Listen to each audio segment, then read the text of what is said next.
The rifle cracks, and Mae throws herself over the child. Dirt explodes where her head was a heartbeat before. That makes you mine. The wagon overturns. Her father screaming, happy together. then silence. A shadow falls across her, blocking the sun. It's a beautiful She looks up into eyes the color of winter storms. The man they call the Reaper stands over her gun, smoking in his hand. 3 dead men sprawl in the dust. He extends a scarred hand. to survive. Your father owes me. Guess that makes you mine now. His voice is gravel and gunpowder. Get up. Take this, man. We're going home.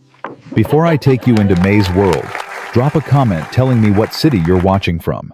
I love seeing how far these frontier stories travel.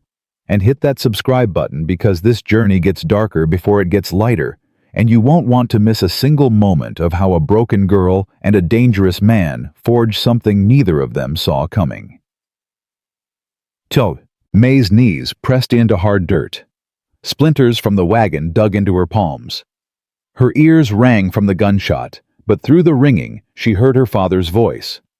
Please, Rhett, please. I'll get you the money. Just give me more time. She lifted her head. The sun burned white behind the man towering over them. She couldn't see his face, just the outline of broad shoulders, the rifle held loose in one hand, like it weighed nothing. You've had 3 months, Calhoun. The man's voice was quiet, deadly quiet. I don't wait longer than 3 months for any man. I have a buyer for the South pasture, another week, and another week of excuses. The rifle shifted. I'm done with excuses. Mae's father scrambled backward. His boot caught her shoulder and she flinched. He didn't notice. He never did. There's got to be something, anything. Name it and it's yours. The shadow moved. Boots crunched on broken glass from the wagon's lantern. Then the man Rhett, her father, had called him, crouched down. The sun shifted, and Mae saw his face for the first time. A scar cut from his left temple to his jaw, pulling the corner of his mouth into a permanent, almost sneer. His eyes were pale gray, cold as creek water in January. 3 days of stubble covered his jaw. He looked at her like she was a horse he was considering buying. How old is she? Mae's stomach dropped. 22. But she's not part of this. Everything you own is part of this. Rhett's eyes never left Mae's face. You signed the note, said you'd pay in cash or kind. He tilted his head. I'm thinking this is kind. No. Mae found her voice. It came out hoarse. No, I won't. You don't get a say, girl. Her father's hand clamped on her arm, tight enough to bruise. Mr. Maddox here is a reasonable man. He's offering me a way out. By selling me. She jerked her arm, but his grip held. Like livestock. Like payment for debt. Rhett stood. His shadow swallowed her again. Your father took my money, gambled it away in Cheyenne, then lied about it. Men who lie to me don't walk away. He paused. But men who make things right, they get to keep breathing. Her father's fingers tightened. She felt his pulse hammering through his grip. Fear sweat. The smell of it made her sick. Mae, listen to me. Don't. She twisted to look at him. The man who'd raised her after Mama died, who'd promised to protect her. Don't you dare ask me to do this. His eyes were red-rimmed, desperate. It's just for a while, until I get the money together. Then you'll come home. Liar. The word tasted like ash. You know that's a lie. Rhett made a sound that might have been amusement. Smart girl. He jerked his chin toward the road. Get your things, 5 minutes. I need to talk to her. Explain. 4 minutes now. Mae's father released her arm like it burned him. She stood on shaking legs and walked to what remained of the wagon. Her mother's trunk had split open, dresses spilled into the dirt. She gathered what she could, a change of clothes, Mama's Bible, the quilt from her childhood bed. Her hands moved without thought. Her mind was somewhere else. Somewhere dark and screaming. This wasn't happening. Couldn't be happening. But the sun was hot on her neck and the wind smelled like sagebrush, and when she turned back, Rhett Maddox was still there, real as the ground under her feet. Time's up. She clutched the bundle to her chest, looked at her father one last time. He couldn't meet her eyes. I'm sorry, Mae girl, I'm so sorry. She said nothing. There was nothing left to say. Rhett gestured to a black horse grazing nearby. You ride? Yes.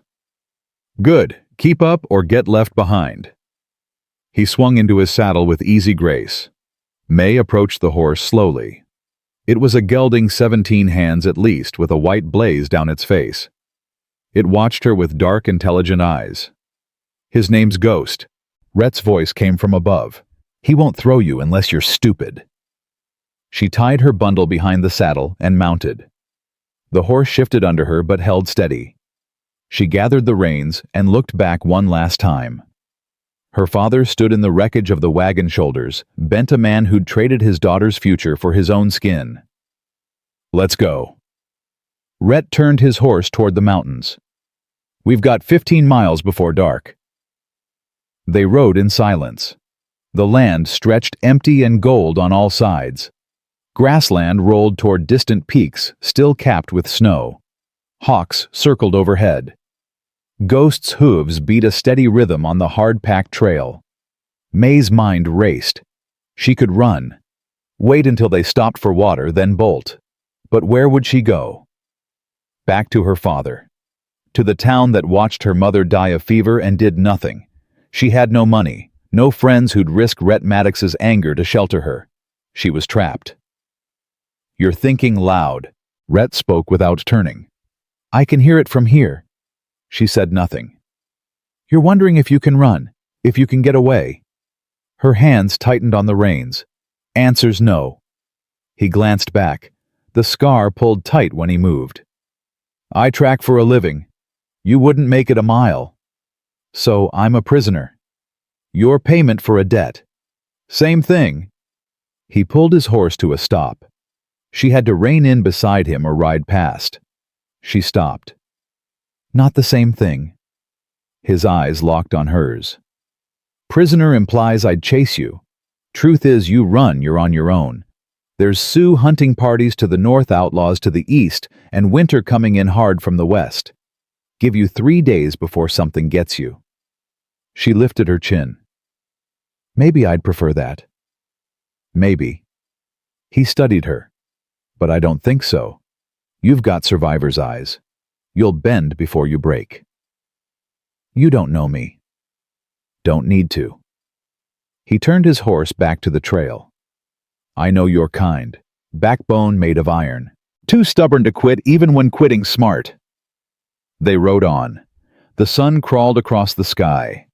Mae's thighs ached from the unfamiliar saddle. Her mouth dried to dust. She wouldn't ask for water. Wouldn't give him the satisfaction. An hour passed. Then 2. Rhett stopped at a creek. He dismounted and let his horse drink. Mae slid down, legs trembling, and led Ghost to the water. She knelt upstream and cupped handfuls to her mouth. It was snowmelt cold enough to hurt her teeth. There's jerky in my saddlebag. Rhett leaned against a cottonwood, arms crossed. Help yourself. I'm not hungry. Suit yourself. He pulled out a strip and bit down.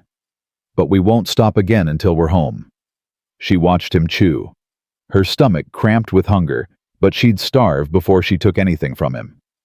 He noticed. Of course he noticed. A smile ghosted across his mouth. Pride's a luxury you can't afford anymore. I'll afford what I want. See, that's where you're wrong. He pushed off the tree and walked toward her. She stood her ground. He stopped close enough that she had to tilt her head back to see his face.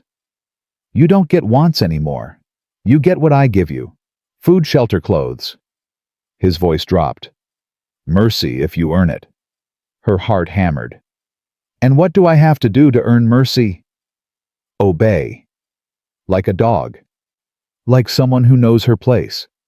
He reached past her toward his saddlebag. She flinched. He froze. His jaw tightened, but he said nothing. Just pulled out the jerky and held it out.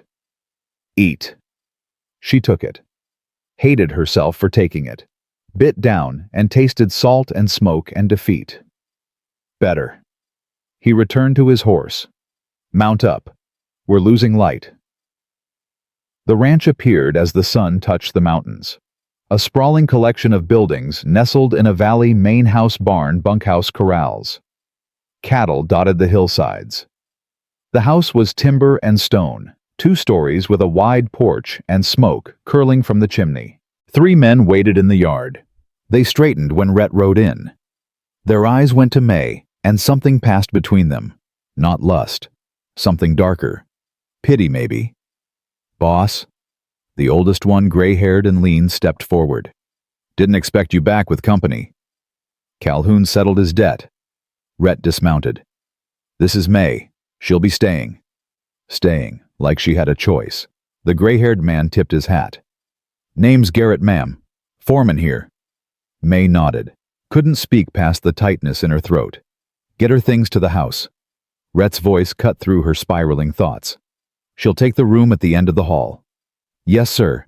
Rhett turned to Mae. Get down. She slid from the saddle, her legs nearly buckled. 15 miles of hard riding on top of shock. She gripped Ghost's mane to stay upright. Rhett's hand closed around her elbow. Steadying her, she jerked away. I don't need your help. Clearly. But he didn't touch her again, just gestured towards the house. Inside. She walked on wooden legs. The porch steps seemed to stretch forever. The door opened under Rhett's hand, and she stepped into cool dimness. The interior was simple, but well kept. Stone fireplace. Heavy wooden furniture. Woven rugs on the floor. A rifle mounted above the mantel next to a painting of mountains at sunrise. Kitchen's through there, Rhett pointed. Upstairs are the bedrooms. My room's at the front. Yours is at the back. Separate rooms. She filed that away. There's a pump outside for water, outhouse behind the barn. You'll do the cooking and cleaning. He paused. And you'll stay out of my way. That's it. The words escaped before she could stop them. Cook and clean. His eyes narrowed. What else were you expecting? Heat flooded her face. You know what? Say it. No. Say what you think I brought you here for. Her hands clenched. To warm your bed. Silence. Then, that what you think of me, I don't know you, but I know men who buy women. I know what they want. He moved fast. One moment, he was across the room, the next, he was in front of her, towering, furious. She stumbled back against the wall. I don't buy women. Each word came out clipped, hard. I collect debts. Your father owed me $500. He couldn't pay. So he offered you. His hand slammed against the wall beside her head. She flinched. I took you because leaving you with him was worse. Because men like your father, they sell their daughters more than once. She stared up at him. His chest heaved. The scar pulled white against flushed skin. But let's get one thing straight. He leaned in. She smelled leather and horse and something sharp like pine. You're here because your father's a coward and a liar, not because I want anything from you. You cook, you clean, you earn your keep, that's all. Then why? Because I'd rather have help around here than watch another woman get sold to someone who won't show restraint. His voice dropped to something rough. Dangerous. And believe me, girl, there are men in this territory who'd make what you're imagining look like mercy. He pushed away from the wall and stalked toward the stairs. Get settled. Dinner's at 6. You cook, I'll eat. After that, you stay in your room unless I say otherwise. He was gone before she could respond. His boots thundered on the stairs. A door slammed overhead. Mae slid down the wall and sat on the floor. Her whole body shook. She pressed her hands to her mouth to hold back the sound trying to escape. She wouldn't cry. Wouldn't give this place, this situation, this man her tears. But God, she wanted to. Footsteps on the porch. Garrett appeared with her bundle. He took in her position on the floor, and something like sympathy crossed his face. Miss Mae. He set the bundle down carefully. I know this ain't easy, but the boss, he's not what he seems. He bought me. He saved you. Garrett crouched down. Your daddy was about to sell you to the Harker brothers. You know them. She shook her head. Good, keep it that way. He stood. Boss heard about it in town.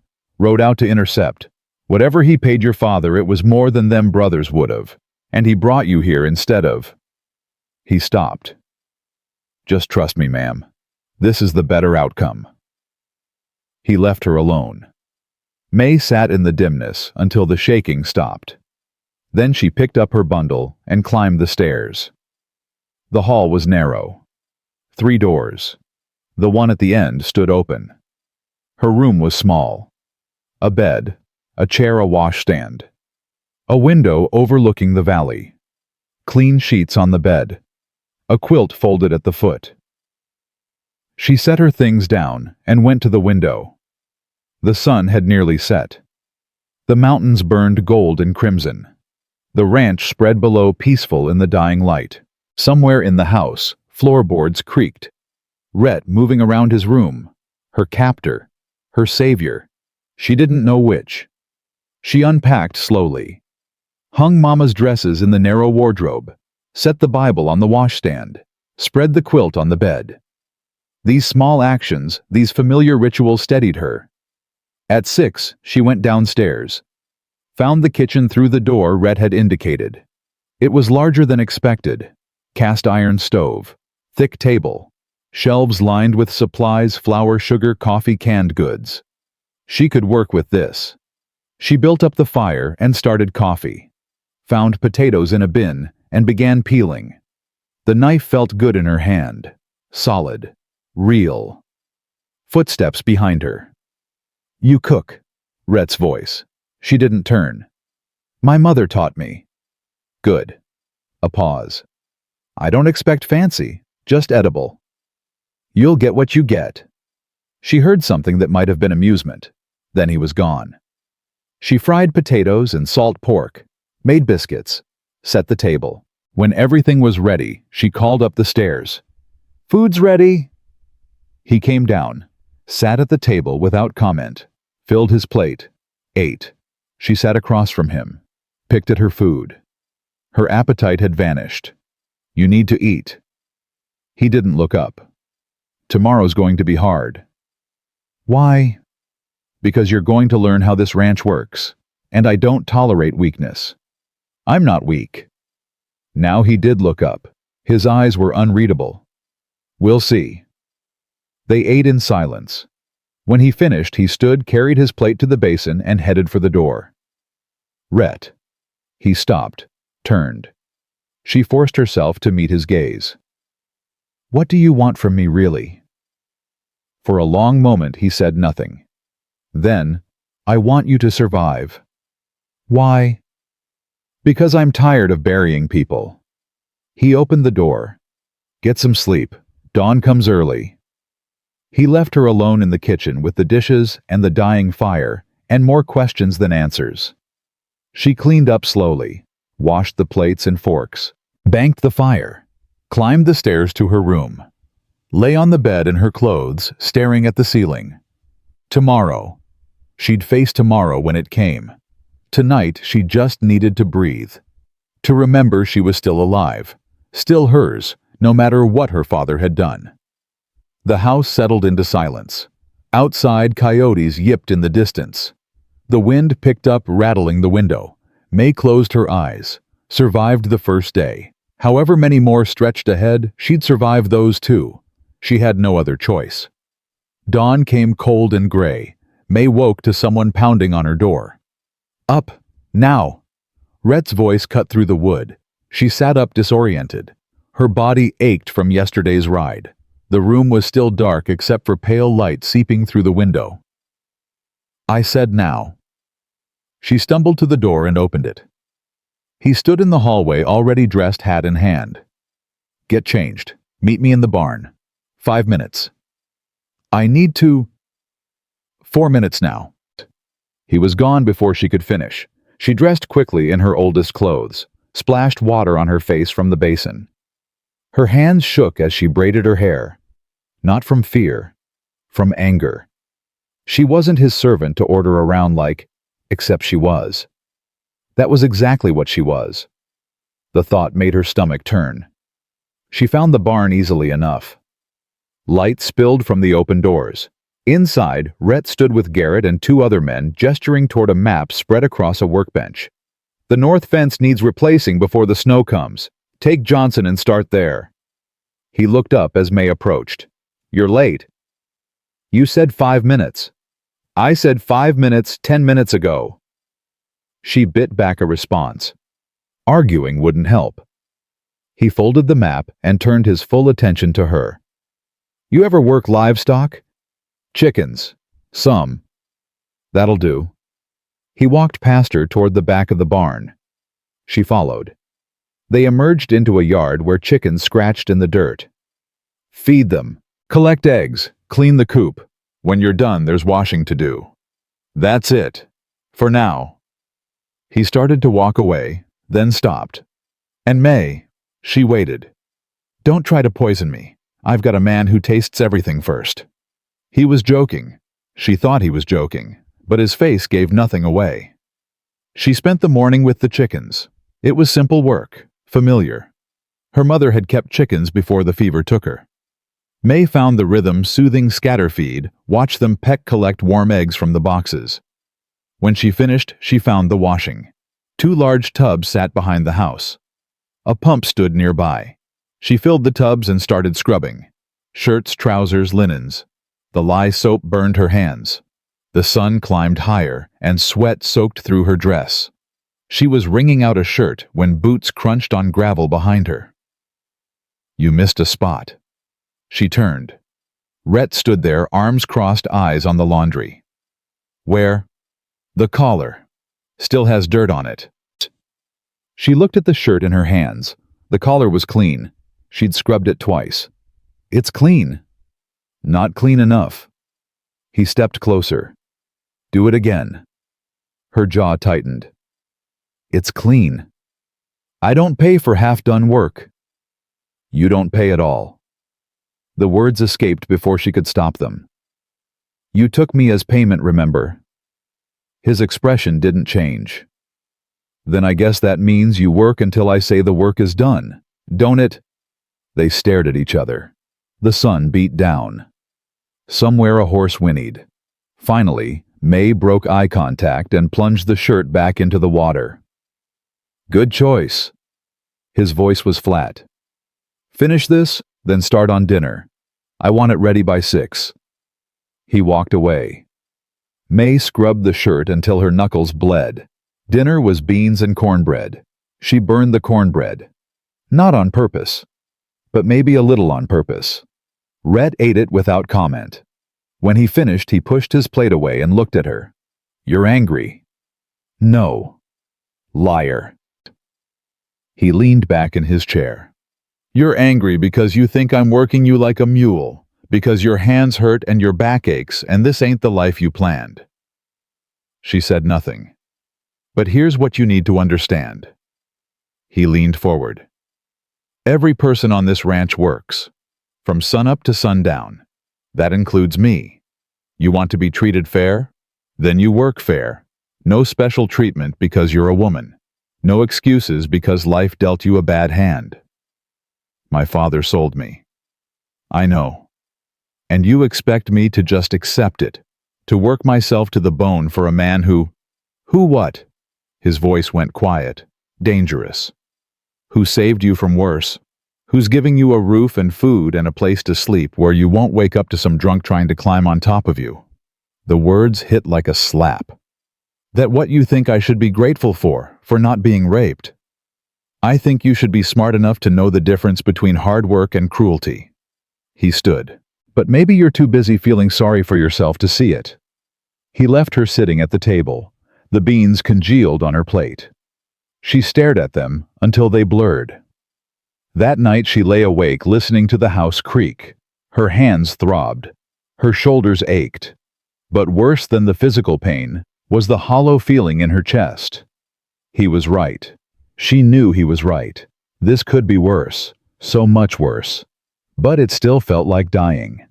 The days fell into a pattern. Wake before dawn, feed the chickens, collect eggs, cook breakfast, clean the house, do laundry, mend clothes, cook dinner, collapse into bed. Rhett barely spoke to her. He ate what she cooked, left orders for the next day's work, and disappeared to manage the ranch. Sometimes she'd see him from the window working alongside his men, mending fences, moving cattle, breaking horses. He worked harder than any of them. She hated that she noticed. A week passed, then two. Her hands grew calloused. Her body adjusted to the work. The anger didn't fade exactly, but it settled into something she could carry. One morning she woke to find snow dusting the ground, winter coming early just like Rhett had said. She made her way to the chicken coop and found one of the hens dead. A fox had gotten in through a gap in the boards. Damn it! She picked up the dead bird. 3 eggs lost. Maybe more if the others were too spooked to lay. Problem? She jumped. Rhett stood behind her, silent as smoke. Fox got in. He moved past her and examined the coop. Found the gap. I'll fix it today. I can do it. He looked at her.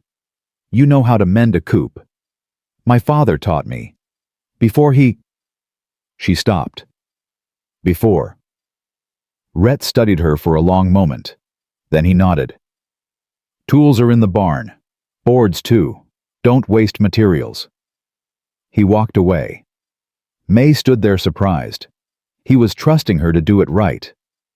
She spent the morning repairing the coop. It was harder than she remembered. The boards were heavy. The nails bent. Her thumb turned purple from missed swings. But when she finished, the gap was sealed. The coop was secure. She stepped back to admire her work and found Rhett leaning against the fence watching. How long you been standing there? Long enough. He pushed off the fence and approached. Examined her work. Tested the boards. It'll hold. Something warm flickered in her chest. Pride maybe, or just relief that she'd done something right. Thank you for letting me fix it. He glanced at her. You earned it. You've been working hard, I notice. The warmth spread. She tried to push it down. She didn't want his approval. Didn't need it. But God, it felt good anyway. That evening, he came down for dinner and stopped in the doorway. She'd made stew with the last of the vegetables from the root cellar. Proper biscuits this time, golden and fluffy. Smells good. She ladled stew into bowls. They sat. He tasted it, nodded. Your mother teach you to cook like this? Yes. She taught you well. They ate in silence, but it was different than before, less hostile, almost comfortable. When they finished, Rhett carried his bowl to the basin, but instead of leaving like usual, he turned. There's a dance in town Saturday. Garrett's daughter is getting married. The men want to go. Mae waited. You can come if you want. Her heart jumped. Town, other people. A chance to what? Run. Where would she go? I don't have anything to wear. There's fabric in the storage room upstairs. Help yourself. He paused. And Mae, don't try anything stupid. You run, I'll find you. And I won't be pleasant about it. He left her with the dishes and a decision she didn't know how to make. She found the storage room the next day. It was full of things left by the previous owner, furniture books, and in a trunk, bolts of fabric. She pulled out a deep blue cotton. It was simple, but it would do. She hadn't sewn in months, but her hands remembered. She cut and pinned and stitched, worked by lamplight after the day's chores were done. The dress took shape slowly. It wouldn't win any prizes, but it was hers. Something she'd made with her own hands. Saturday came cold and clear. Mae dressed carefully. The blue fabric brought out her eyes. She braided her hair and pinned it up, looked at herself in the small mirror above the washstand. She looked like her mother. The resemblance was startling. Downstairs, the men were loading into the wagon. Rhett waited by his horse. He looked up as she came out and something crossed his face. Too quick to read. You ride with me. He held out his hand. She took it. He pulled her up behind him. She had to wrap her arms around his waist to stay on, could feel the solid muscle of his back through his shirt. The warmth of him. The ride to town took an hour. Mae clung to Rhett and watched the landscape roll past. The first time she'd seen anything beyond the ranch in 2 weeks. Town was bigger than she expected. A main street lined with buildings. A church at one end, a saloon at the other. People moved in and out of shops. Children ran between wagons. Normal life. She'd almost forgotten what it looked like. The dance was being held at the church. Music spilled from the open doors. Rhett dismounted and helped Mae down. His hands lingered on her waist for just a moment. "Stay where I can see you. I'm not a child." "No, but you're new, and people talk."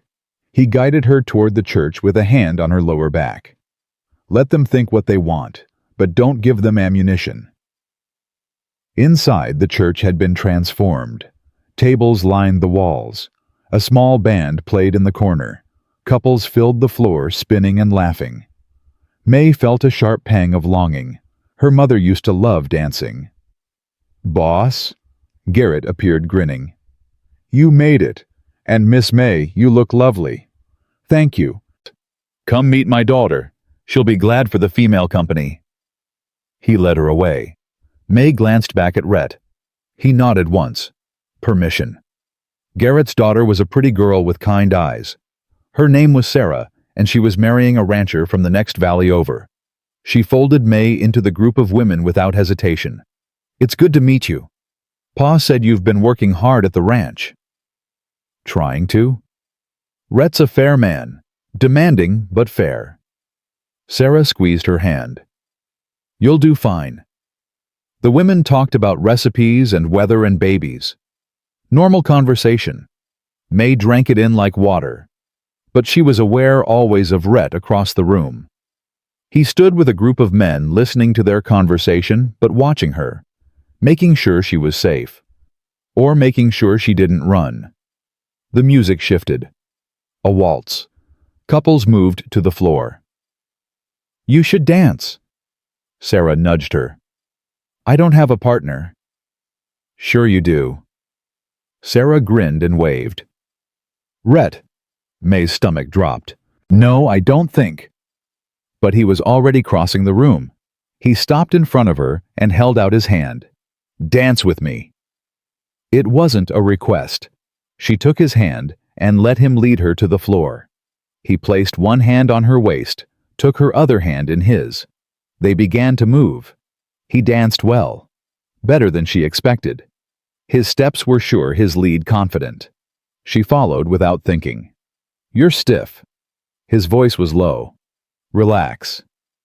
Hard to relax when everyone's watching. Let them watch. He spun her gently. "You're allowed to have one night that doesn't hurt." The kindness in his voice surprised her.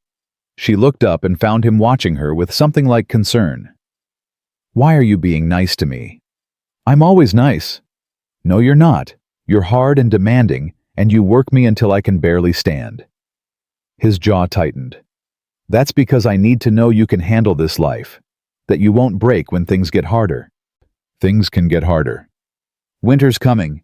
We'll be snowed in for weeks, maybe months." His hand tightened on her waist. "I need to know you're strong enough, because if you're not, you won't survive." She heard what he didn't say. He needed her to survive. The song ended. He stepped back, released her. "Get some food. We leave in an hour." He walked away, leaving her in the middle of the floor with her heart doing strange things in her chest.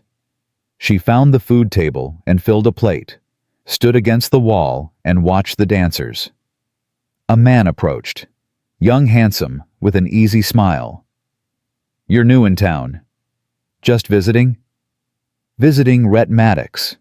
He said it like a statement. "That must be interesting." "It's work." "Is that what he told you?" The man leaned closer. "Because I heard he bought you off your daddy. That true?" Mae's face burned. "I don't see how that's your business." "It's everyone's business when a man like Maddox takes a woman." His eyes traveled over her. "You need help, you let me know. I'd be happy to." "She doesn't need anything from you, Tucker." Rhett appeared like a storm. "Move along." Tucker held up his hands. "Just being friendly." "Be friendly somewhere else." Tucker left. Rhett turned to Mae. What did he say to you? Nothing important. Mae. He asked if you bought me, if the rumors were true. She met his eyes. Is that what people think? His jaw worked. Does it matter what they think? It matters to me. He grabbed her arm and pulled her toward the door. Outside, the night air was cold. He dragged her around the side of the church where they were alone. Yes, people talk. They say I bought you, that I'm keeping you like a... He stopped. Like something I own. And what do you tell them? Nothing. Because it's none of their damn business. He released her arm. But for what it's worth, that's not what this is. Then what is it? He looked at her. Really looked at her. I don't know yet. The honesty of it stole her breath.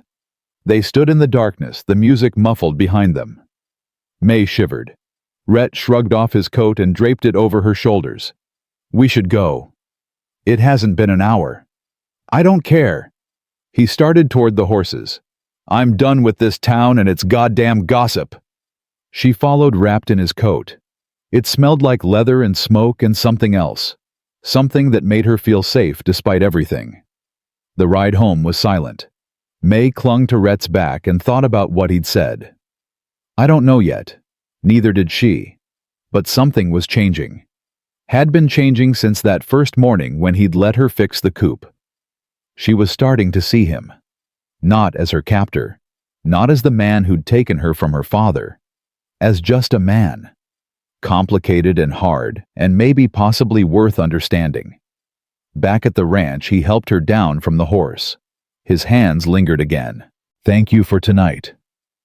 The words came out before she could stop them. He looked surprised. For what? For letting me go. For defending me against that man. For the dance. His expression softened. You deserved one good night. Even prisoners deserve that. You're not a prisoner, Mae. He stepped closer. I told you that. You can leave any time. I won't stop you. You said you'd find me. To make sure you got somewhere safe. Not to drag you back. He reached up and tucked a loose strand of hair behind her ear. The gesture was so gentle it made her throat tight. I meant what I said. I'm tired of burying people. Who did you bury? His hand dropped. My wife. 3 years ago. Fever took her and the baby both. Oh. Everything suddenly made sense. The separate rooms, the careful distance, the way he'd looked at her that first day with something like pain. I'm sorry. Don't be. He stepped back. It was a long time ago. But I learned something. Life out here is hard. People die easy, and I'm done watching it happen to people He stopped. To people. He walked toward the barn, leaving her standing in the yard with his coat around her shoulders and tears burning behind her eyes. She understood now. He wasn't protecting her because he owned her. He was protecting her because he'd failed to protect someone else. And that was somehow worse. Because it meant he cared. And she didn't know what to do with that. Mae woke the next morning to find a quilt folded outside her door. Thick wool hand-stitched, still smelling faintly of cedar. She picked it up and carried it to the window. The sun was just breaking over the mountains, painting everything gold. Rhett was in the yard below, working a young horse in the round pen. The animal bucked and snorted, but he held the line steady, patient, waiting for it to calm. She watched him for longer than she should have. Then she folded the quilt onto her bed and went downstairs to start breakfast. He came in 20 minutes later, washed at the pump, and sat down without speaking. She set a plate in front of him. Eggs, bacon, biscuits. He ate methodically, his focus somewhere else. Thank you for the quilt. He glanced up. Winter's coming. You'll need it. Where did it come from? His jaw tightened. Storage. Which meant it had been his wife's. Mae felt something twist in her chest. He'd given her something precious and acted like it meant nothing. I'll take good care of it. I know you will. He pushed back from the table. Storm's coming in tonight. Big one.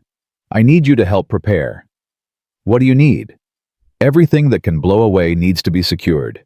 Chickens locked up tight, windows shuttered, firewood brought in. He stood and grabbed his hat. Garrett will show you what to do. I've got to ride out and check the cattle. In this weather, cattle don't wait for good weather. He headed for the door, then stopped. Mae. She waited. Stay close to the house. Storm like this can turn a person around in minutes. You get lost out there, you freeze. I'm not stupid. Never said you were. But the land doesn't care how smart you are. It kills just the same. He left. Mae stood in the kitchen and listened to his horse gallop away. Garrett found her an hour later and put her to work. They moved through the ranch like soldiers preparing for battle. Every loose board nailed down. Every tool stored. Every animal secured. The sky turned gray, then darker. The wind picked up howling through the valley like something alive and angry. By late afternoon, the first snow began to fall. Not the gentle dusting from before. This was thick and fast, swallowing the world in white. Boss should be back by now. Garrett stood at the barn door, peering into the storm. He knows better than to stay out in this. Mae felt ice slide down her spine. Maybe he found shelter. Maybe. But Garrett didn't sound convinced. They finished the work and returned to the house. Mae made coffee and stood at the window watching the storm rage. The ranch disappeared. The barn was barely visible. Everything beyond was just white.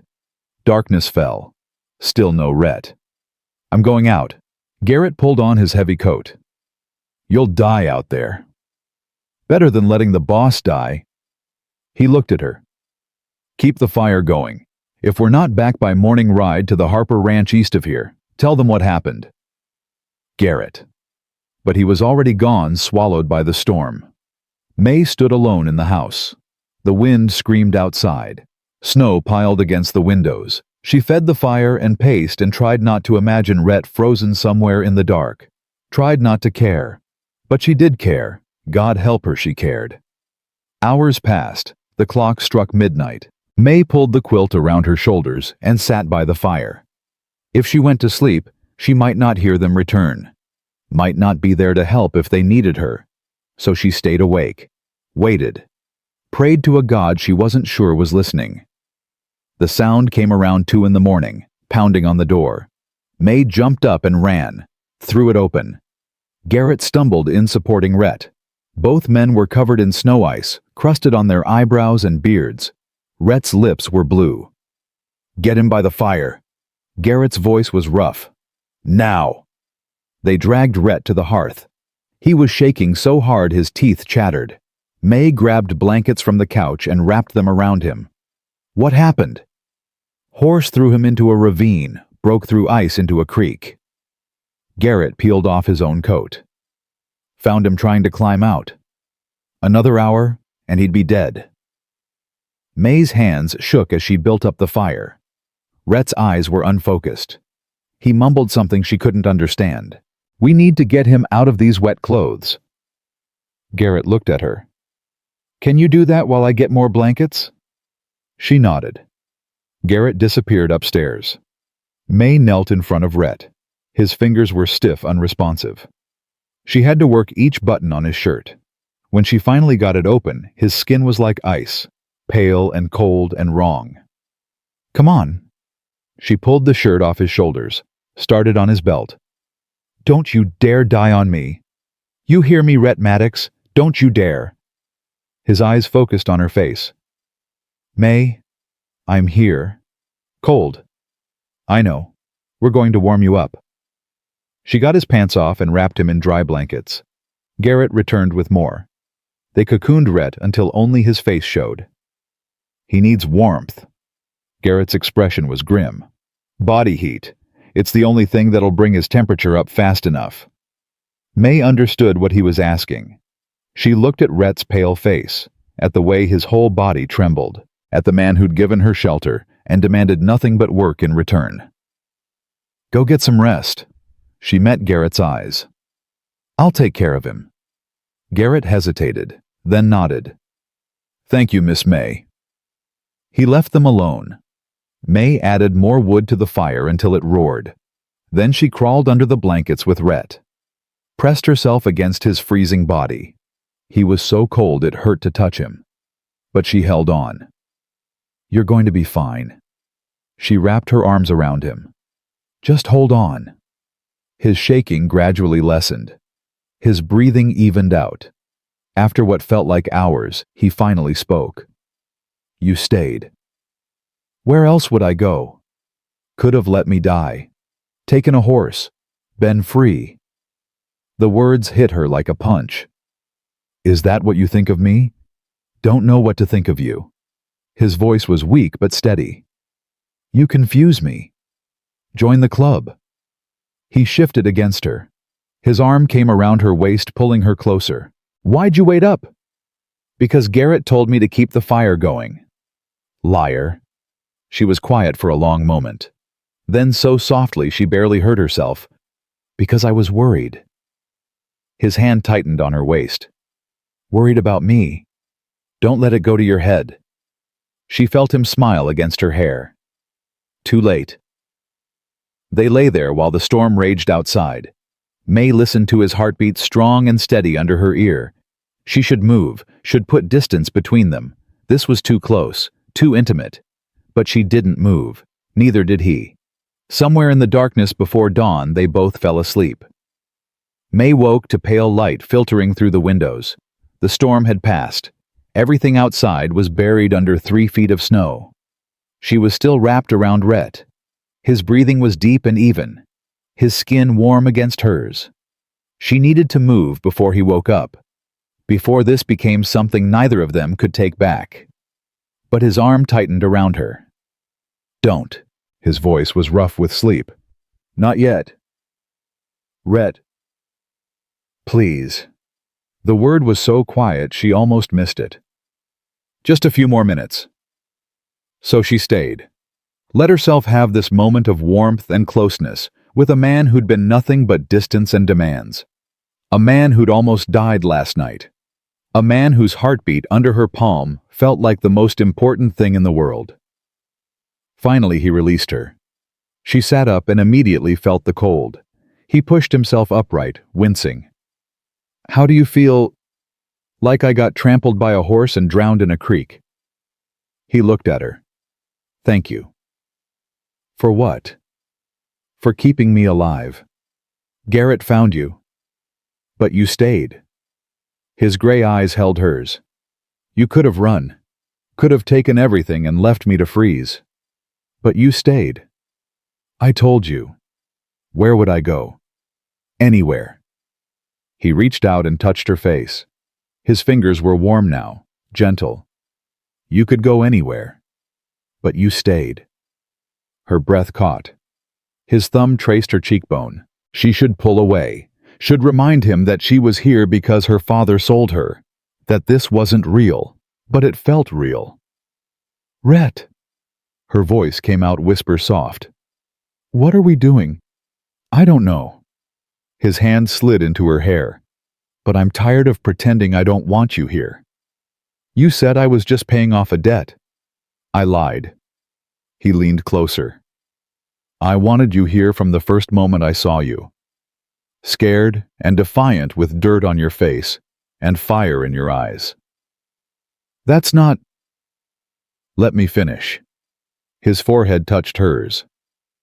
"I told myself I was saving you, that I was doing the right thing. But the truth is, I was selfish. I wanted you in my house, at my table. Wanted to hear your voice and watch you work and see you grow stronger every day." Mae couldn't breathe, couldn't think. "Why are you telling me this?" "Because I almost died last night, and all I could think about while I was freezing in that creek was that I never told you." His voice roughened. "That I never gave you a choice about this, about us." "There is no us." "There could be." He pulled back enough to see her face. "If you wanted there to be."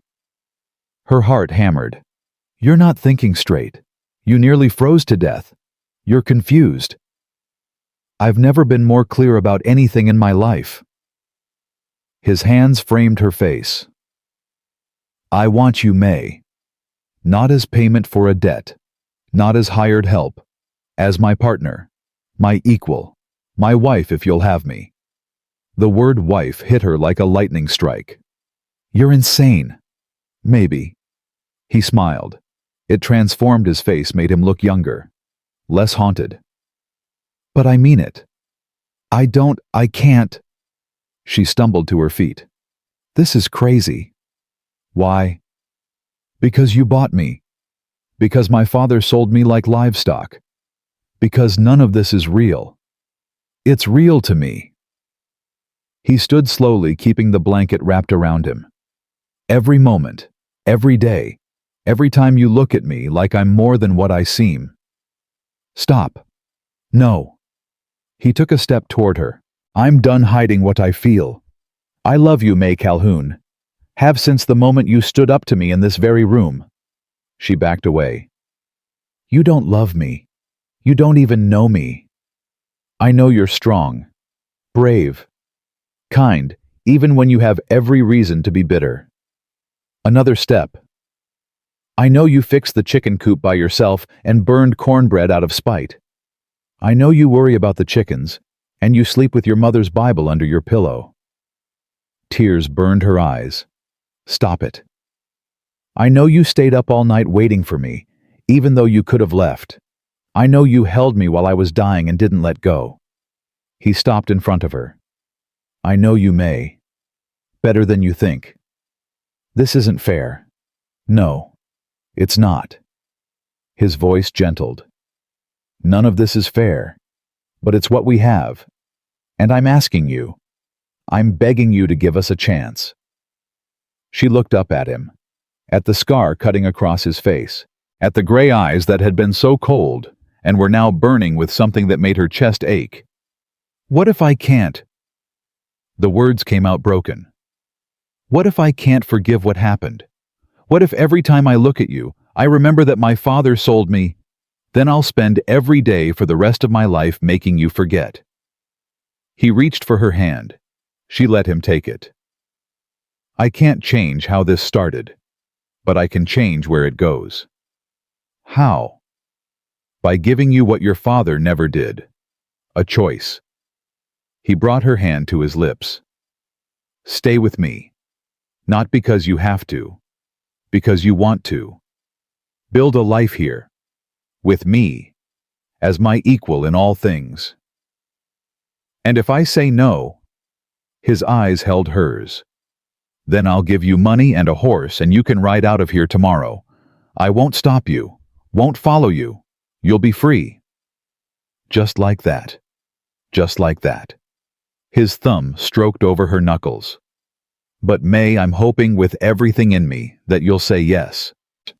She stood there torn between fear and something that felt dangerously close to hope. This man who'd taken her as payment for a debt. Who'd worked her until she thought she'd break. Who'd given her his wife's quilt and nearly died in a storm and just told her he loved her. This man who was offering her everything she'd lost. A home, a partner, a choice. I need time. Take all you need. And you won't push. I'll wait as long as it takes. He released her hand. But I won't hide how I feel anymore. That's not fair to either of us. She nodded. Couldn't speak past the tightness in her throat. He moved toward the stairs, still wrapped in the blanket. At the bottom step, he turned back. Mae, one more thing. She waited. Thank you for saving my life. Then he was gone, leaving her standing by the fire with tears streaming down her face and her heart doing things she didn't understand. The days that followed were different. Rhett kept his distance, but his eyes followed her constantly. She'd look up from cooking and find him watching her. Would turn while hanging laundry and catch him staring from across the yard. He didn't push, didn't demand an answer. Just watched and waited like he had all the time in the world. It made her crazy. One afternoon she was kneading bread when Garrett came in the back door stomping snow from his boots. Boss wants to know if you need anything from town. He's riding in tomorrow. I'm fine. Garrett studied her. You two have a fight. No.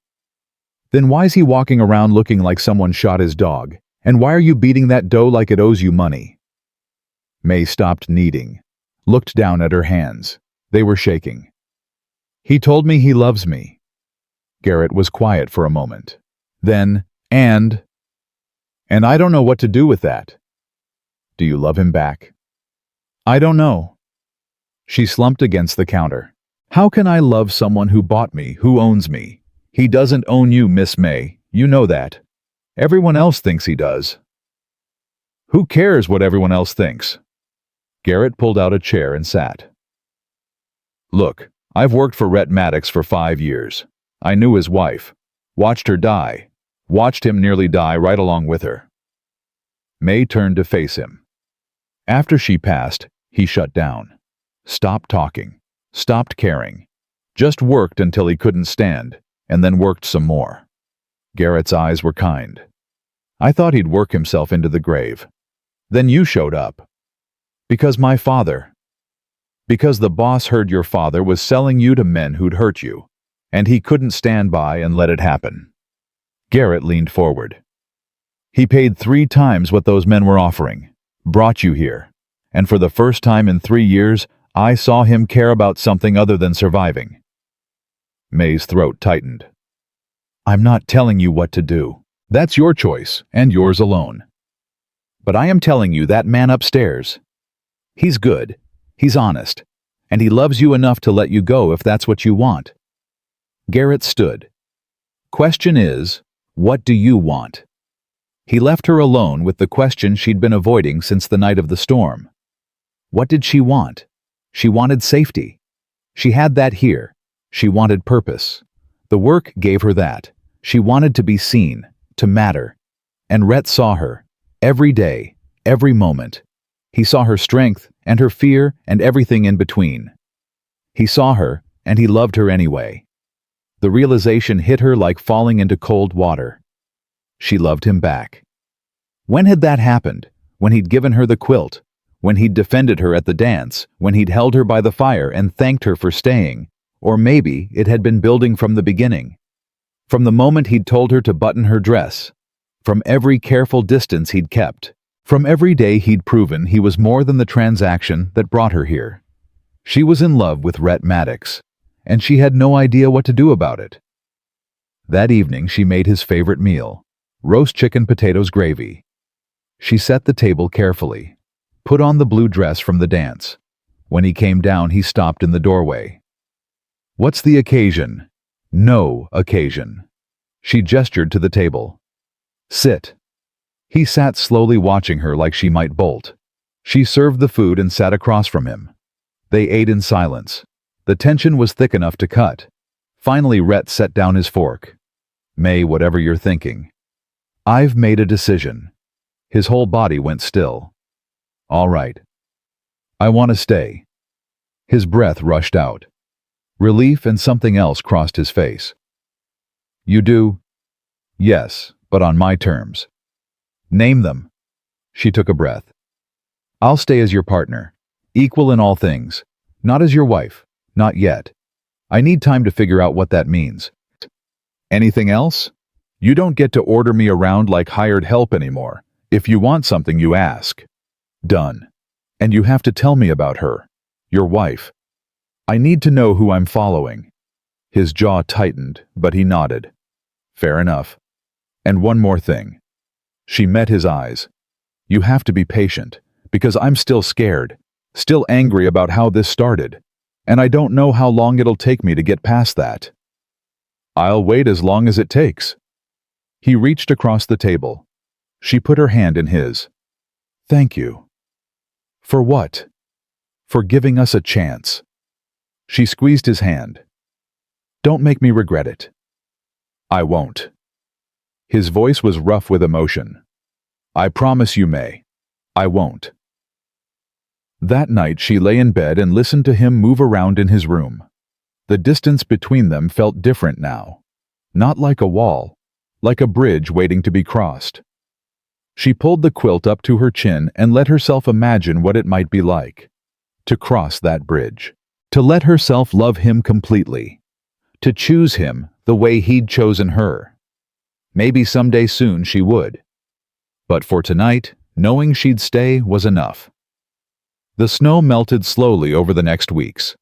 Mae watched spring fight its way into the valley, inch by stubborn inch. The work continued, but it felt different now.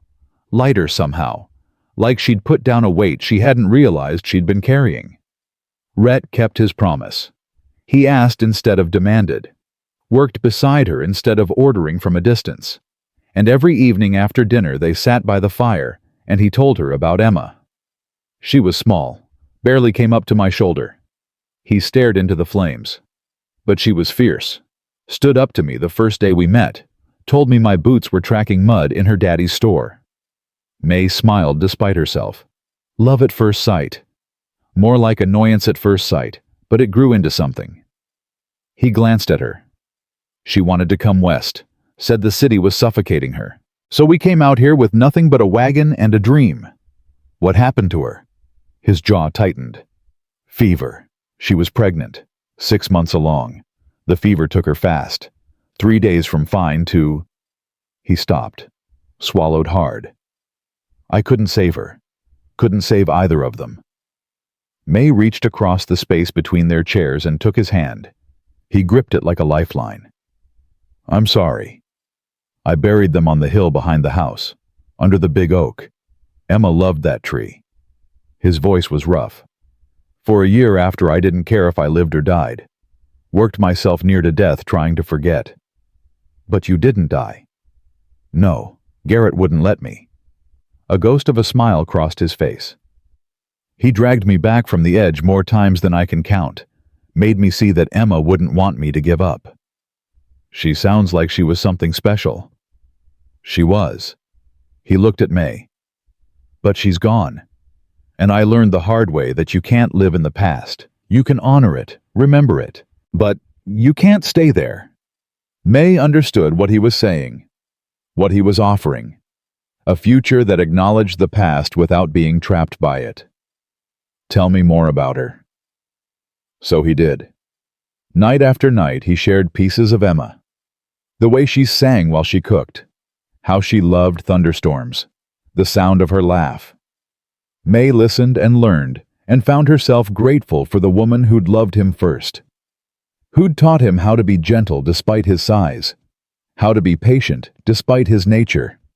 Emma had made him the man Mae was learning to love. One morning, Mae woke to find the first wildflowers blooming outside her window. She dressed quickly and went down to find Rhett already at the table, coffee in hand. Morning? Morning. He looked different, nervous. I have something to show you, after breakfast. What is it? You'll see. They ate quickly. Mae's curiosity burned. When they finished, Rhett led her outside and toward the barn. But instead of going in, he walked past it to a path she'd never noticed before. It wound up the hillside through pine trees that smelled sharp and clean. They climbed for 10 minutes. Then the trees opened onto a clearing. An oak tree stood at the center, massive and ancient. 2 simple wooden crosses marked graves beneath its branches. Emma and the baby. Mae's throat tightened. Why did you bring me here? Because I need you to understand something. He stopped at the graves. I loved her. I'll always love her. She was my first wife and the mother of my child, even though he never drew breath. Mae waited. But she's gone, and I'm still here. And I don't want to spend the rest of my life alone. He turned to face Mae. I want to build something new, with you, but I need to know you're all right with that, with her being part of this. Mae looked at the graves, at the names carved into the wood. Emma Maddox, baby boy Maddox. She could be jealous, could resent the ghost of a woman she'd never met. But standing here in the morning light, all she felt was sad. Sad for Rhett. Sad for Emma. Sad for the baby who never got to live. I'm all right with it. She took Rhett's hand. She was part of your life. That doesn't have to threaten what we're building. He pulled her close.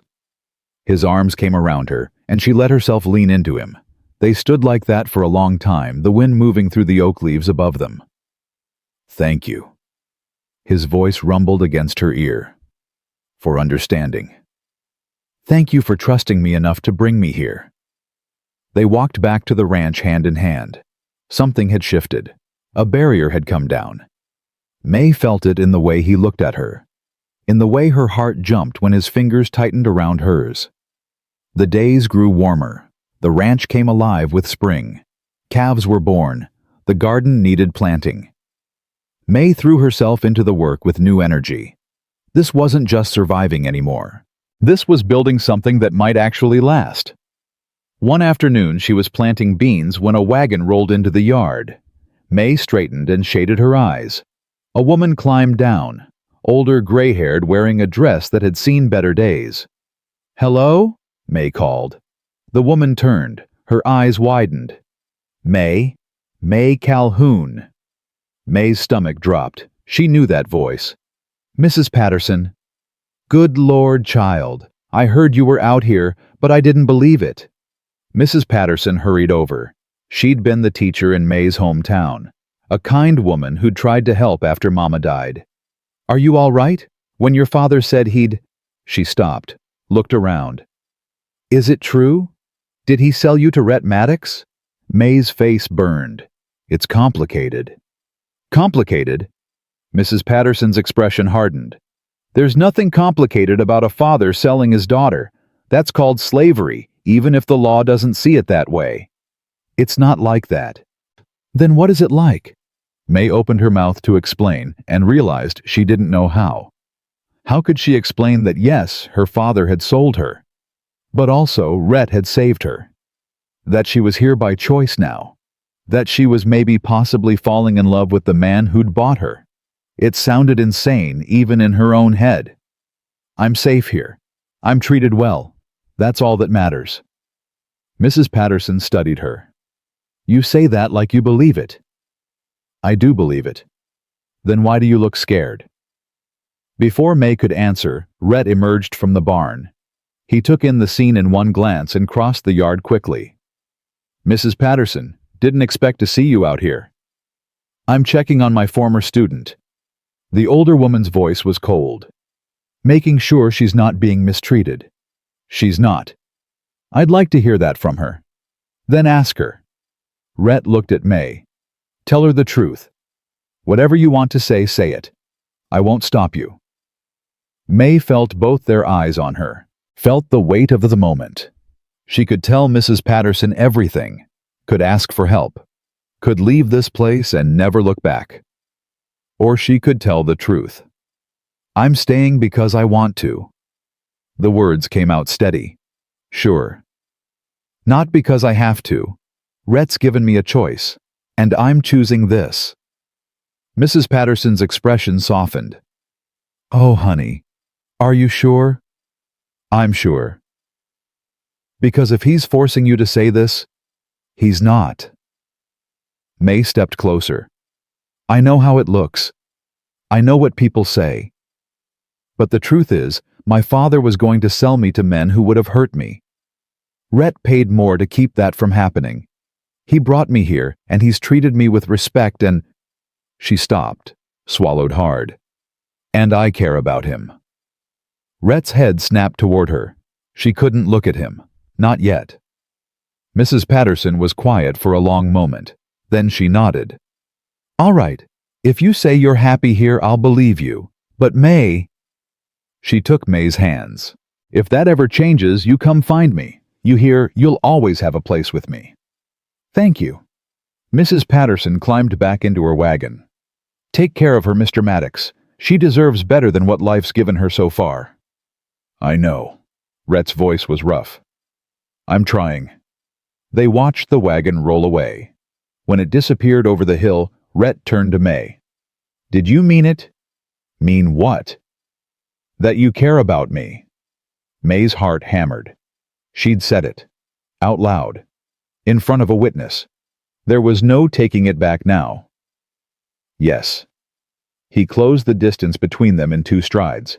His hands framed her face. "Say it again." "I care about you." "Mae." I'm falling in love with you. The words tumbled out. I don't know when it started. Maybe that first night when you told me to button my dress. Maybe when you gave me your wife's quilt. Maybe when you almost died and all I could think about was saving you. She grabbed his shirt. But I'm in love with you, Rhett Maddox, and it terrifies me. He kissed her, hard and desperate and full of everything he'd been holding back. She kissed him back just as fiercely. His hands slid into her hair, hers fisted in his shirt. They broke apart, both breathing hard. I love you. His forehead pressed against hers. God, Mae, I love you so much it hurts. Then don't let me go. Never. His arms tightened around her. Never again.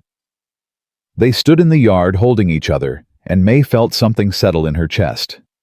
Peace. Belonging. Home. This was where she was meant to be. That night, Rhett built up the fire until the room glowed warm. Mae sat on the couch, nervous energy thrumming through her. They'd crossed a line today, said things that couldn't be unsaid, and now they were alone with the weight of those words hanging between them. Rhett sat beside her, close but not touching. I need to ask you something.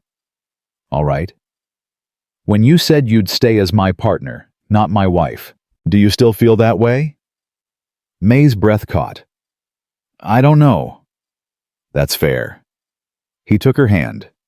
But I want you to know when you're ready, I'm asking.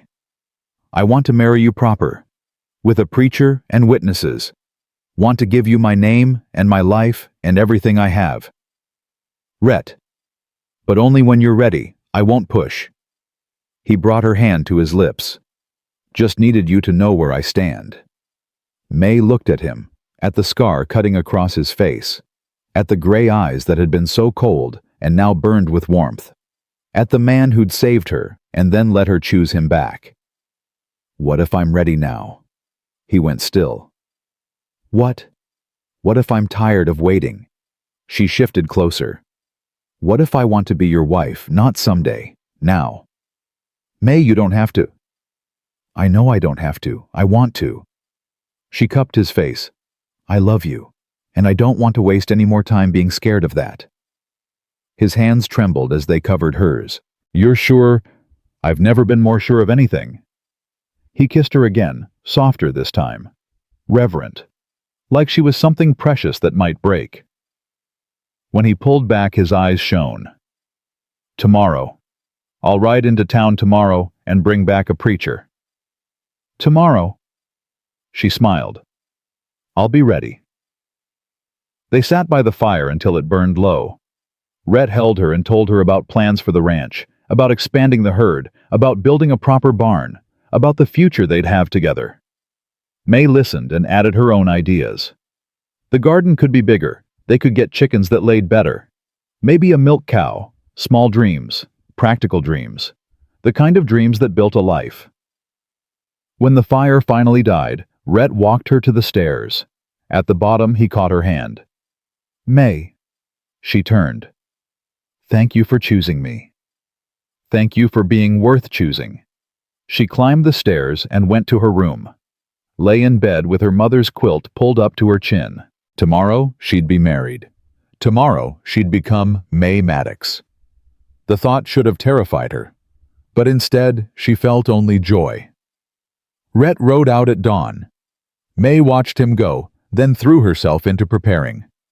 She pulled out the blue dress and washed it, pinned up her hair, made herself as presentable as possible with what she had. Garrett found her in the kitchen around noon. Boss told me about the wedding. He smiled. I'm happy for you both. Thank you. Emma would have liked you. She would have been glad he found someone. The words brought tears to Mae's eyes. I hope so. I know so.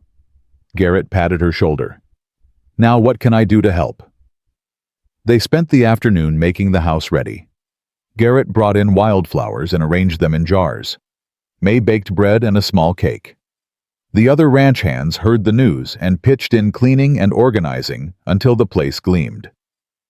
By the time Rhett returned with the preacher, everything was perfect. Mae stood on the porch and watched them ride in. Her heart hammered. This was real. This was happening. Rhett dismounted and came to her. He held out his hand. She took it. "Ready?" His voice was soft. "Ready." They gathered in the main room. The preacher was an old man with kind eyes. He'd known Emma, he said. Was glad to see Rhett finding happiness again. The ceremony was simple. No fancy words or elaborate vows. Just two people promising to love and honor each other for as long as they lived. When the preacher said, "You may kiss your bride," Rhett pulled Mae close and kissed her like she was air and he was drowning. The ranch hands cheered. Garrett wiped his eyes. Mae laughed against Rhett's mouth and felt lighter than she had in years. They celebrated with the meal Mae had prepared. The men told stories and joked and made toasts with whiskey. Mae sat beside her husband and felt his hand find hers under the table. His thumb stroked over her knuckles. A promise. A reassurance. As the evening wore on, the men filtered out one by one. Garrett was the last to leave. He hugged Mae and shook Rhett's hand. "Congratulations, boss. You got yourself a good one." "I know." Then they were alone, husband and wife. The fire crackled. The house settled into silence. Rhett stood and offered his hand. "Come with me." Mae took it, let him lead her upstairs, past her room, to his. She'd never been inside before. It was simple like the rest of the house. A large bed, a dresser, a window overlooking the valley. He lit the lamp and turned to face her. "If you're not ready, I'm ready." She stepped close. "I'm your wife now. I want this." His hands were gentle as they worked the buttons on her dress. She helped him with his shirt. They undressed slowly, learning each other. When they finally came together, it was careful, tender. He whispered her name like a prayer. She held him close and let herself fall. Afterward, they lay tangled in the sheets. Rhett's hand traced lazy patterns on her back. Mae rested her head on his chest and listened to his heartbeat. "I never thought I'd have this again." His voice was rough with emotion. "A wife, a partner, someone to build a life with. You have it now. Because of you." He kissed her forehead. "You gave me a second chance. I won't waste it." "Good, because I'm not going anywhere." They fell asleep wrapped around each other. And for the first time since her father had traded her away, Mae felt completely, utterly safe. The next weeks were the happiest of Mae's life. She woke up beside Rhett every morning. They worked the ranch together, true partners in every sense.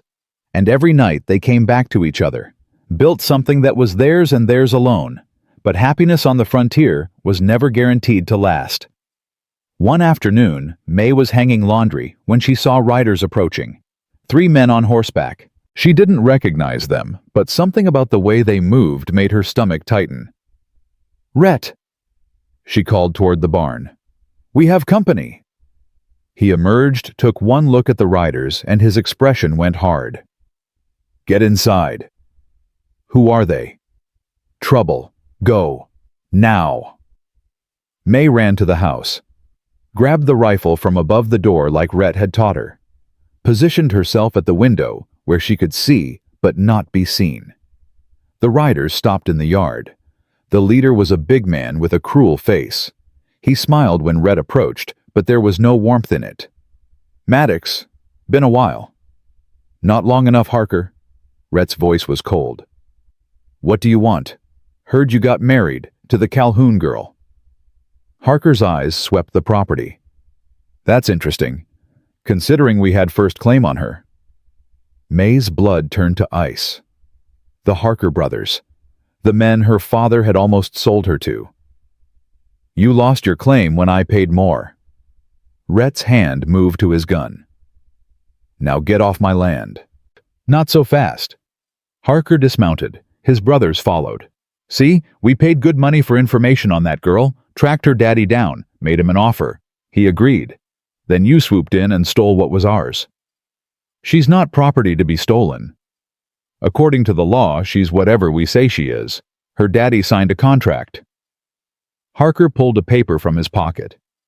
Says right here, one daughter in exchange for $50. That contract's still valid. I paid her father $500. That supersedes your contract. Does it? Because I got a judge who says different. Harker's smile widened. So here's what's going to happen. You're going to hand over the girl, and we're going to forget this whole misunderstanding. Over my dead body. That can be arranged. The Harker brothers reached for their guns. Rhett was faster. His pistol cleared leather and fired. One of the brothers dropped screaming. The other ducked behind his horse. Harker didn't move. That was stupid, Maddox. You threaten my wife, you get lead. That's the deal. Your wife? Harker laughed. You married her. Oh, this just gets better. Mae's hands shook on the rifle. She should go out there. Should help. But Rhett had told her to stay inside. Had told her to trust him. Last chance, Harker. Ride out now or die here. Big talk for a man outnumbered. He's not outnumbered. Garrett's voice. Mae watched as he and the other ranch hands emerged from the barn, rifles raised. 4 against 3. The odds had shifted. Harker's expression darkened. This ain't over, Maddox. That girl's ours by law, and we will come back for her. You come back, you'll leave in a pine box. Harker and his remaining brother hauled the wounded one onto his horse. They rode out, but not before Harker turned back with a look that promised violence. When they were gone, Mae ran outside. Rhett met her halfway and pulled her into his arms. You're all right. I'm fine. I'm fine. She pulled back. But Rhett, what he said about the contract, is it real? His jaw tightened. Doesn't matter if it's real. You're my wife. No judge in this territory will side with them over that. But if they come back, they won't. His hands framed her face. I won't let them take you. Do you hear me? I will die before I let anyone hurt you. She believed him. God help her, she believed him. But as she stood in the yard watching the dust settle where the Harker brothers had ridden out, Mae felt the first thread of fear work its way back into her heart. This wasn't over, and next time they might not be so lucky. That night, Rhett barely slept. Mae felt him get up 3 times to check the windows, to make sure the rifle was loaded, to stand on the porch and scan the darkness for riders who might be coming back. When dawn finally broke, he came back to bed and pulled her close. I'm riding into town today, going to see the sheriff. Will he help? He'd better. The Harkers have been causing trouble for years. Maybe it's time someone did something about it. Mae pressed her face against his chest. What if the contract is real? What if legally You're my wife. That's the only legal thing that matters. His arms tightened. No piece of paper from your drunk father is going to change that. But his voice carried an edge of doubt that made Mae's stomach turn. Rhett left after breakfast. Mae tried to keep busy, but every sound made her jump. Every shadow looked like a threat. Garrett noticed and assigned 2 men to stay close to the house. Boss's orders. You don't go anywhere without one of us nearby. I'm not a prisoner. No, ma'am. You're family, and we protect family. The words warmed her even through the fear. These men who'd been strangers 2 months ago now stood ready to defend her. Because Rhett had claimed her. Because she'd proven herself. Because somehow in the midst of all this chaos, she'd found a place to belong. Rhett returned as the sun was setting. One look at his face told Mae the news wasn't good. What did the sheriff say? He poured himself whiskey and drank it in one swallow. He said the contract might hold up in court. That technically I bought you after the Harkers made their deal, which means their claim could supersede mine. No. Mae's hands clenched. No, that's not possible. It gets worse. Rhett poured another drink. The judge they mentioned, he's Judge Hollis. He owes the Harkers money. Gambling debts. If this goes to court, Hollis will rule in their favor. So what do? We fight. He set down the glass and turned to her. We get married in front of more witnesses. We get statements from everyone who knows you're here by choice. We build a case so strong that even a crooked judge can't ignore it. And if that doesn't work, his jaw tightened. Then we run. Take everything we can carry and head to California. Start over where the Harkers can't find us. The thought of leaving the ranch, the life they'd built, made Mae sick. But the thought of being dragged away by the Harker brothers made her sicker. I won't let you lose everything because of me. You are everything. He crossed to her and took her hands. This ranch, this land, none of it means anything without you. If we have to start over, we start over. But we do it together. She pulled him down and kissed him, poured everything she felt into it, fear and love and desperate hope. When they broke apart, Rhett rested his forehead against hers. We're going to get through this. I promise you. Don't make promises you can't keep. I never do. The next days were a flurry of preparation. Rhett brought the preacher back out to remarry them in front of every rancher within 20 miles. Mae stood beside him and spoke her vows again, this time with 30 witnesses who could testify she was there by choice. They gathered statements, letters, anything that might prove the marriage was legitimate, that Mae wasn't being held against her will. Through it all, Mae felt the clock ticking. The Harkers would come back. It was only a matter of when. The answer came a week later. A rider delivered a summons. Mae was to appear in court in 3 days to determine the validity of the contracts. Both contracts, Harker's and Rhett's. They're really doing this. Mae stared at the paper. They're actually going to try to take me. Over my dead body. Rhett threw the summons into the fire. We're not going. We have to. If we don't show up, they'll send marshals. Let them send marshals. I'll shoot every one. Rhett? No. His voice was hard, final. I won't hand you over to some corrupt judge who'll give you to men who'll hurt you. I won't do it. Then what's the alternative? Mae's voice rose. We run. We spend the rest of our lives looking over our shoulders. I won't live like that. Better than the alternative. Is it? She grabbed his arm. Is it really better, or are we just postponing the inevitable? He looked at her, and she saw the helplessness in his eyes. The same helplessness he must have felt watching Emma die, watching his baby die, unable to stop it, unable to save them. I can't lose you. His voice broke. Mae, I can't go through that again. You won't lose me. She cupped his face. But we have to be smart. We have to show up. We have to prove that I chose you, that this marriage is real, that I'm your wife in every way that matters. And if the judge rules against us anyway, then we fight. She met his eyes. Together. He pulled her close and held on like she might disappear. Mae clung to him just as tightly. 3 days. They had 3 days to prepare for a fight that might determine the rest of their lives. They rode into town on the morning of the hearing. Mae wore her best dress. Rhett wore his only suit. They looked like respectable ranchers, like a real married couple with nothing to hide. The courthouse was packed. Word had spread, and it seemed like half the territory had come to watch. Mae saw Mrs. Patterson in the crowd, saw Sarah and her new husband, saw ranchers and shopkeepers, and people she'd never met who'd heard the story and come to see how it ended. The Harker brothers sat at the front. The wounded one's arm was in a sling. All 3 of them stared at Mae with expressions that made her skin crawl. Judge Hollis entered, and the room fell silent. He was a thin man with cold eyes and a mouth like a trap.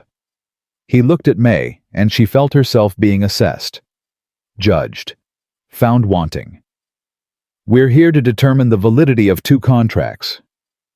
Hollis's voice was dry, bored, like this was a nuisance instead of a woman's life hanging in the balance. Mr. Harker, present your case. Harker stood. It's simple, Your Honor.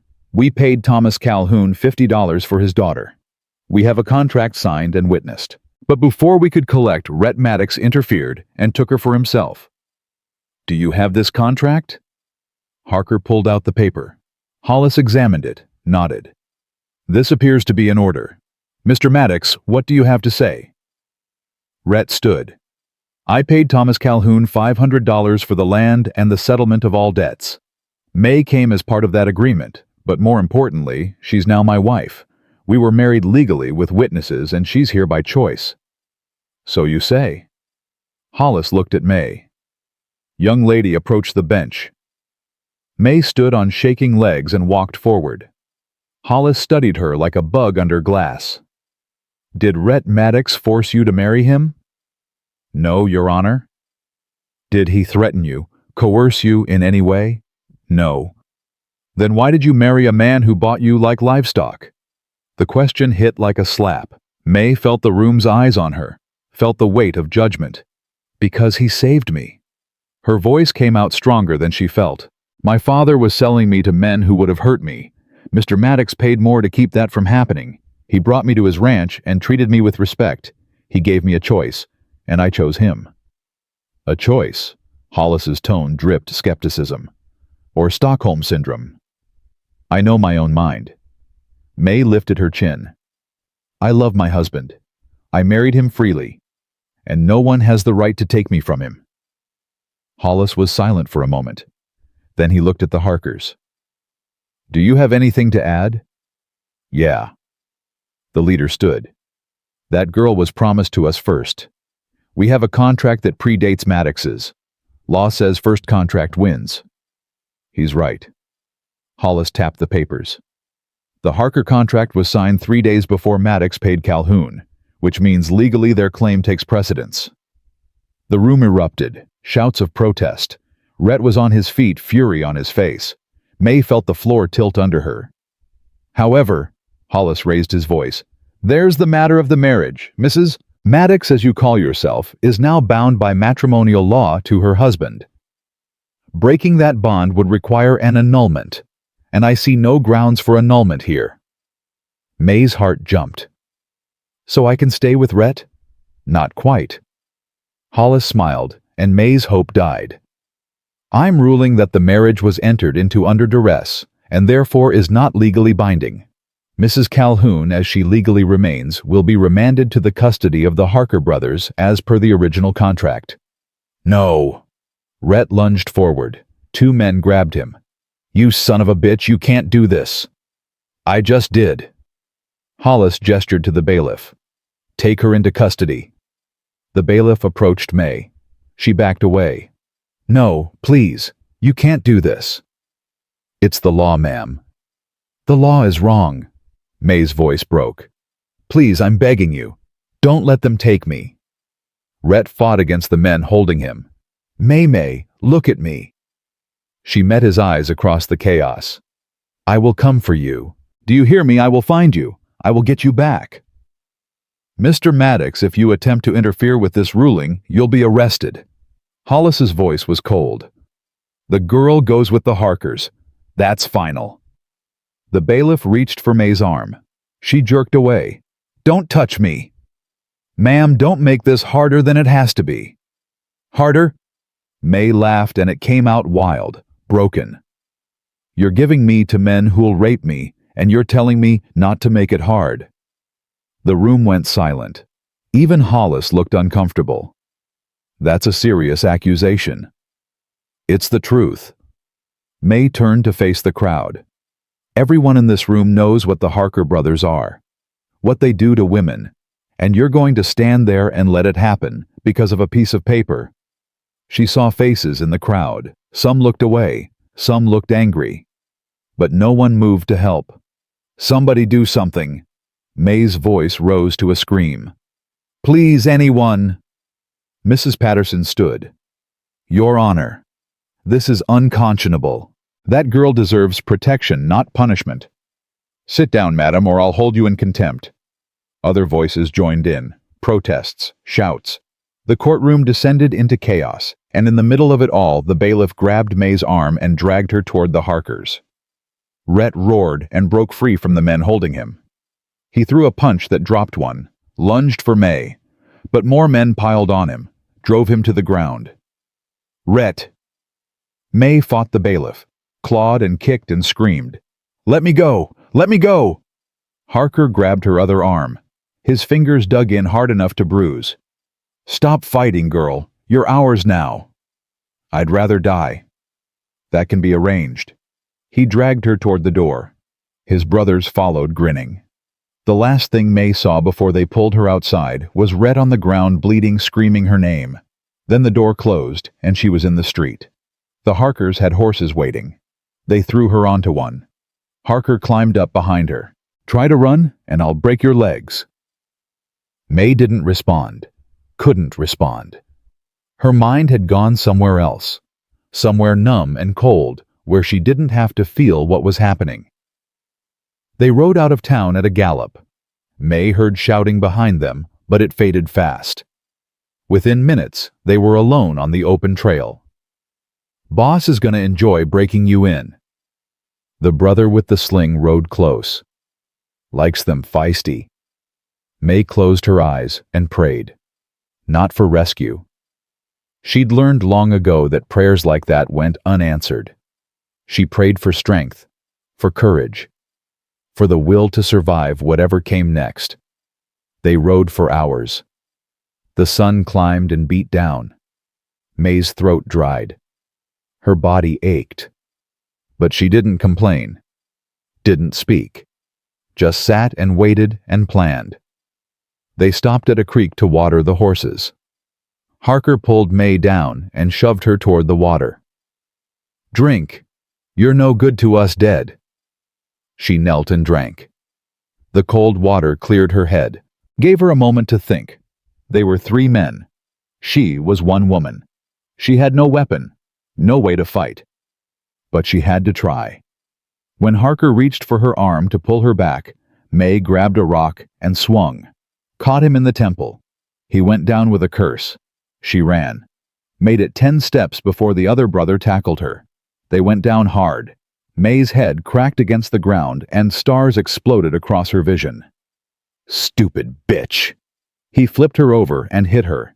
Pain bloomed across her cheek. "Think you can fight us?"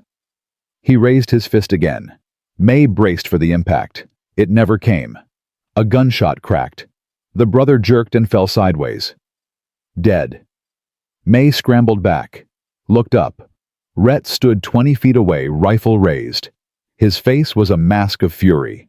Blood dripped from a cut above his eye. "Get away from my wife!" Harker and his remaining brother went for their guns. Rhett was faster. He fired twice. Both men dropped. Then silence. Nothing but the wind and the creek and Mae's ragged breathing. Rhett lowered the rifle and ran to her. Fell to his knees beside her. Mae, look at me. Are you hurt?" She threw herself into his arms, sobbed against his chest. He held her so tight she couldn't breathe, and she didn't care. I've got you. You're safe." "How did you find me?" "Tracked you. Soon as I got free, I grabbed a horse and tracked you." His hands ran over her, checking for injuries. "Did they hurt you? Did they touch you?" "No. Just the one hit." She pulled back to look at him. His face was bruised, his knuckles bloody. "You're hurt. Doesn't matter." He cupped her face. "All that matters is you're alive." She kissed him, desperate and grateful and full of love. He kissed her back just as fiercely. When they broke apart, Mae looked at the bodies.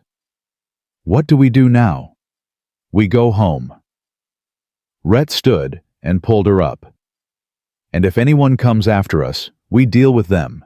But we're done running, done hiding. That ranch is ours. You're mine. And I'll kill anyone who tries to change that." He meant it. Mae saw it in his eyes.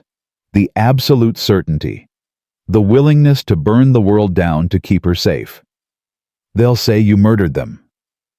"Self-defense. They kidnapped you. I rescued you." He picked up his rifle. "We'll bring the bodies back. Tell the sheriff what happened.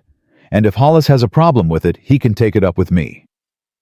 They rode back to town with the bodies tied to the horses. People came out to stare. Word spread fast. By the time they reached the sheriff's office, a crowd had gathered. The sheriff took one look at Mae's bruised face and the dead Harkers and nodded. Self-defense. What about Judge Hollis? Judge Hollis left town an hour after the hearing, took the money the Harkers paid him and ran. The sheriff spat. Good riddance. We'll get a new judge, an honest one. And Mae. Far as I'm concerned, she's your wife. Anyone who says different can answer to me. He looked at the crowd. That go for the rest of you. Slowly, one by one, people nodded. Mrs. Patterson pushed through the crowd and hugged Mae. Thank God you're safe. Thank Rhett. Mae looked at her husband. He saved me. Of course he did. Mrs. Patterson smiled through tears. That's what men who love their wives do. They rode back to the ranch as the sun set. Mae leaned against Rhett's back and felt the tension finally drain from her body. It was over. Really over. At the ranch, Garrett and the hands came running out. Boss, Miss Mae. Thank God. The Harkers, Garrett asked. Dead. Rhett dismounted and helped Mae down. All three. Good. Garrett's voice was hard. They had it coming. The men took the horses. Rhett led Mae inside, up the stairs, to their room. He sat her on the bed and knelt in front of her. I need to say something. All right. I'm sorry. His voice was rough. I'm sorry I couldn't stop them from taking you. Sorry I let you go through that. Sorry I wasn't faster, wasn't stronger, wasn't... She put her hand over his mouth. Stop. You saved me. You tracked me across miles of territory and killed 3 men to get me back. You have nothing to apologize for. I should have protected you better. You protected me perfectly. She pulled him up to sit beside her. Rhett, for the first time in my life, I had someone who fought for me, who didn't give up, who risked everything to keep me safe. That's not failure. That's love. He pulled her into his arms. I love you so much. I love you too. They held each other as darkness fell outside. Tomorrow they'd deal with the aftermath, would answer questions and file reports and rebuild whatever needed rebuilding. But tonight, they were just 2 people who'd found each other against all odds, who'd chosen each other despite everything trying to tear them apart, who'd built something worth fighting for. The weeks that followed brought change.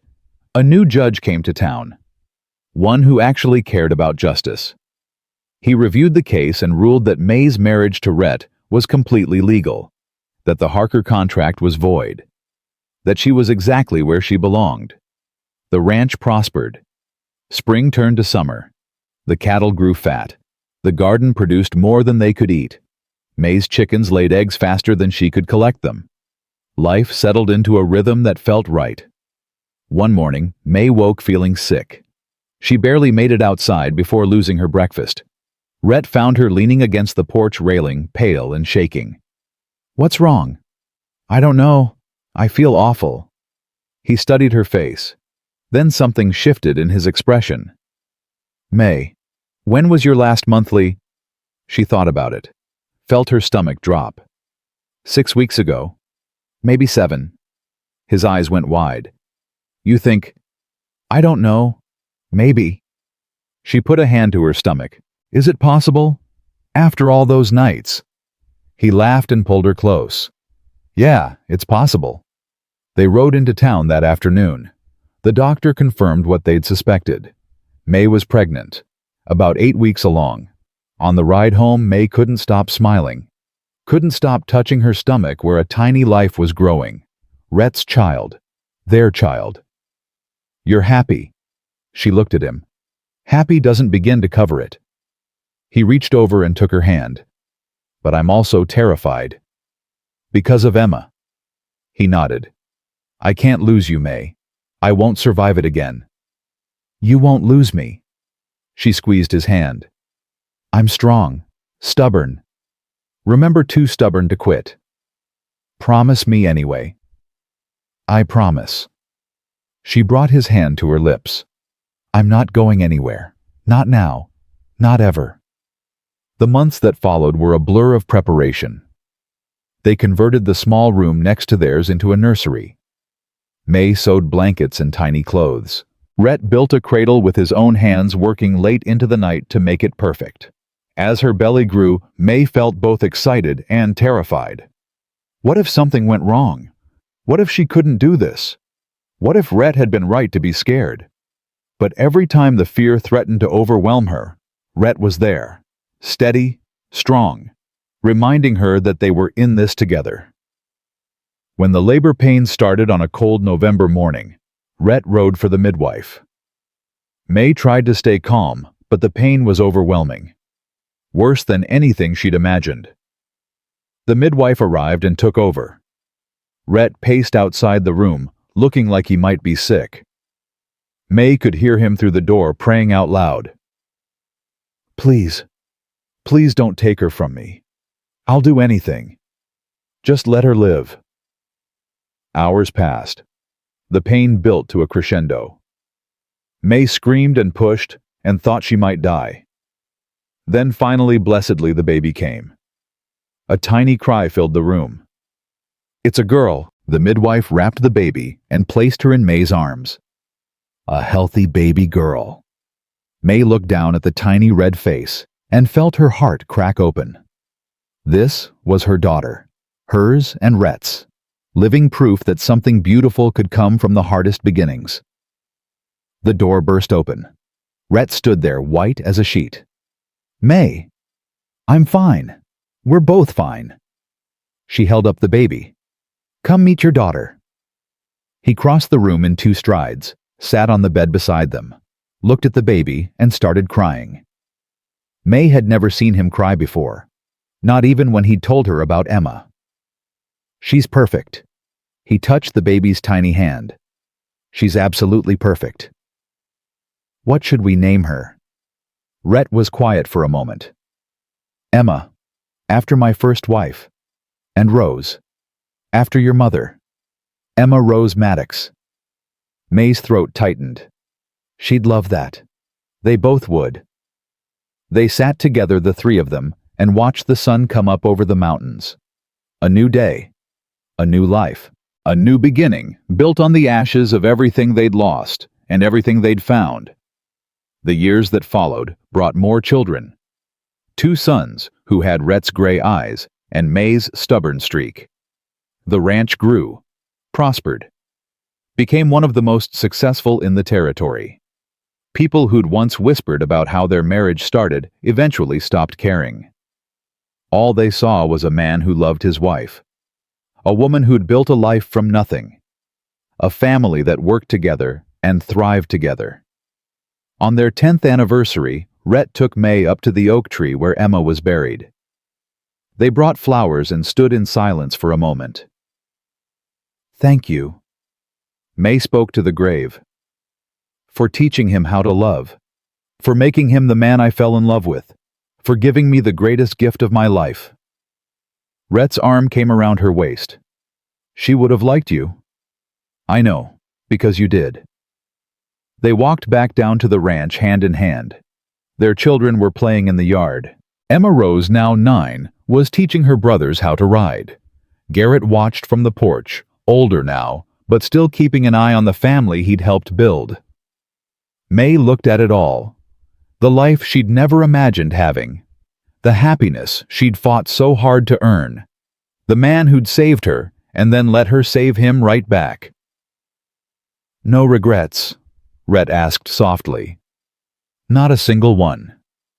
Even about how it started. She thought about that first day, about being terrified and alone, about thinking her life was over, about the long journey from fear to trust to love. Especially about how it started. She looked up at him. Because it led me here. To you. To this. To home. He kissed her then, soft and sweet and full of promise. And Mae knew with absolute certainty that she'd made the right choice all those years ago when she decided to stay. She'd chosen love over fear, partnership over isolation, hope over despair. And it had given her everything she'd ever wanted and more than she'd ever dreamed possible. This was her life now, her real life. The one she'd built with her own hands and her own heart. The one no one could ever take away. And she would spend the rest of her days being grateful for every moment of it.